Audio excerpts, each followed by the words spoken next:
Juridiquement, selon la situation des Madois, voici donc les éléments que le procureur se base pour qualifier ces types de situations. Ici, nous allons donc parler des éléments que le parquet prend en compte pour qualifier juridiquement une situation, les critères d'un enlèvement, les critères d'une disparition. Exemple dans l'affaire évoquée, qui est donc l'affaire de Madois. La question des responsabilités, on n'oubliera toujours pas. Et enfin, pourquoi le brigade des mineurs est donc arrivé trop tard? Nous allons sans oublier aussi évaluer le dire de l'avocat. Disparition inquiétante ou un enlèvement, c'est que la loi regarde réellement. Hello toi, moi c'est Madame Nono, protection judiciaire de la jeunesse inancienne. Actuellement, j'ai simplement changé de poste. Avant de commencer, commente, like, partage, mets-le en favori pour le regarder plus tard. Envoie-le à la personne qui en a peut-être besoin. En France, c'est donc les procureurs qui statuent juridiquement une situation. Pour qualifier juridiquement une situation, il y a donc plusieurs éléments à prendre en compte, 5 éléments chacun. Oui, il y a des critères très précis. L'âge de la personne disparue, les circonstances de la disparition, témoignages ou encore les images disponibles à l'instant, les indices des violences ou encore des contraintes, un comportement inhabituel ou encore le contexte. Ces éléments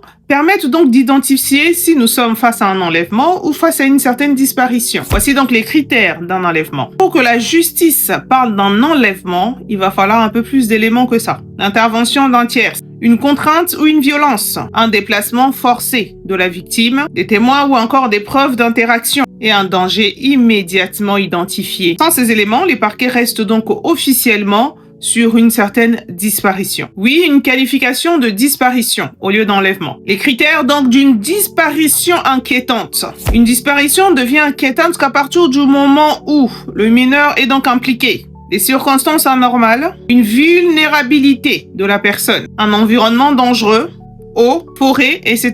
Et aussi aucune nouvelle pendant plusieurs heures. Oui, plusieurs heures. Dans ces cadres-là, les recherches sont donc immédiates. Il y aurait une caméra qui montrerait que l'enfant était en train de se diriger vers la scène, mais juridiquement, il faut comprendre une chose. Une vidéo est un indice et pas une confirmation. Et non, une preuve de décès. En droit français, un décès ne peut pas être identifié. Oui, on ne peut pas officialiser un décès sans preuve médico-légale ou encore une découverte du corps. La communication. Qui peut en parler? La police et brigade des mineurs sont strictement soumis à une enquête et surtout un secret de l'enquête. Et la communication officielle vient automatiquement du procureur. La famille peut très bien parler aux médias si elle souhaite, mais leurs déclarations ne sont pas des déclarations officielles. Oui, ce n'est pas la communication judiciaire officielle. Parlons sur une question des responsabilités. En France, la loi fonctionne avec des faits et des responsabilités et non avec les émotions. Dans certaines situations, la justice peut très bien analyser les responsabilités de chacun. Oui, les responsabilités de l'adulte présent. Ici, on parle forcément de la maman, notamment en matière de surveillance des mineurs. Et cela ne se fait pas forcément dans le cadre de l'enquête judiciaire. Pas sur les réseaux sociaux non plus, malheureusement. Et enfin, les brigades de mineurs sont arrivées trop tard.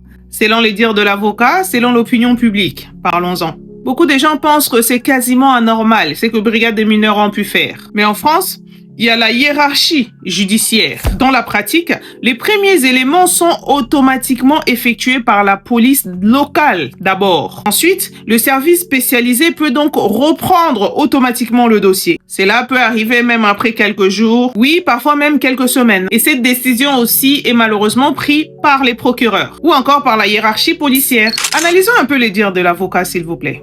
Selon lui, cette inertie aurait donc réduit les chances de retrouver l'enfant sur un corps digne. Oui, dans des conditions dignes, notamment si le corps se retrouvait dans l'eau dans un contexte décru. Mais juridiquement, il faut comprendre une chose. Un avocat défend automatiquement l'intérêt de son client. Son rôle, c'est aussi d'interroger le fonctionnement, y compris l'avancée de l'enquête, et aussi de demander l'explication aux autorités. Voici ce que dit réellement la procédure. Dans une disparition incluant un enfant, les premières heures sont réellement cruciales. Les forces de l'ordre lancent généralement des recherches terrestres, des recherches aquatiques, l'analyse des caméras, l'audition des témoins, y compris la maman. Certaines informations assez clés apparaissent que quelques jours après. Par exemple, lorsqu'une caméra a été découverte plus tard. L'exemple de la caméra évoquée. Dans l'affaire incluant les enfants, il faut toujours distinguer ces trois choses. L'émotion, l'opinion publique et le droit. Bye.